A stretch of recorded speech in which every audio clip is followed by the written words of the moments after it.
My favorite piece of the Duke of Windsor's jewelry is a love letter to his future wife, Wallis Simpson. It was designed by Cartier, absolutely beautiful, but it was more than that. It was custom made and it was filled with hidden messages. My favorite piece of the Duke of Windsor's jewelry is a love letter to his future wife, Wallis Simpson, who would become the Duchess of Windsor. It's a formal diamond dress set.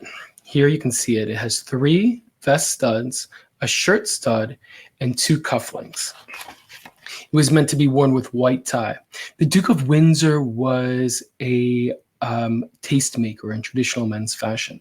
And for the most part, he was known as creating softness and freedom in traditional menswear, but not in evening wear. So this shirt was actually heavily starched. He referred to it as his boiled shirt. And in that era, it was placed with a single stud to attach it, Looney Tunes style. But today, with white tie or tuxedo, we usually wear 3 or 4 shirt studs. It was designed by Cartier. It was absolutely beautiful, but it was more than that. It was custom made. And it was filled with hidden messages that were intimate. It starts off with the fronts. So we have here in a pavé style, we have a W, which stands for Wallis, of Wallis Simpson, and an E for Edward, which was the name of the Prince of Wales, Duke of Windsor.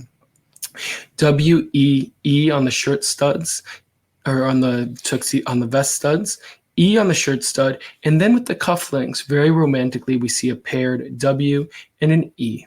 Wallis, Edward, and it spells we, which I think is a wonderful hidden message. But it goes into even greater depth. The cufflinks have the names David and Wallis on them, and they have their birthdays there as well. But the really special hidden message, I think you see it on the vest stud, and it says hold tight. And it also has a date. And the date was for a reception at Buckingham Palace that was celebrating the 25th year of reign, the Diamond Jubilee of the Prince of Wales, Edward VIII's father. And it says, hold tight. And to me, that's a message to Wallis that let's just wait a little bit more time so that we can be together. Please hold tight in your patience with me.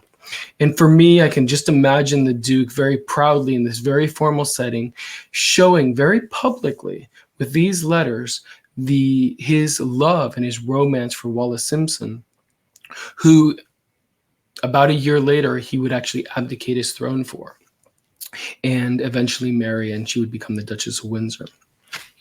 This piece was originally sold. It's been sold twice after the death of the Duke. It was sold for the first time in a Sotheby sale in April 1987 with the jewels of the Duchess of Windsor. You can see it here. It was originally sold for $66,000, and it was sold to a man named Wafic Saïd. And the name might sound familiar because he's the same Wafic Saïd that donated £20 million to start the business school at Oxford University. He bought actually 20 pieces during that sale. I think they were the best pieces of that sale, and resold them in November 2010, also through Sotheby's. The second time this piece was sold, it was sold for $153,000. Please join me for a more detailed analysis of the Duke of Windsor's jewels at Elegance Found. I hope you enjoyed this. My name is Sergio Andres. Thank you, and I hope you have a wonderful day.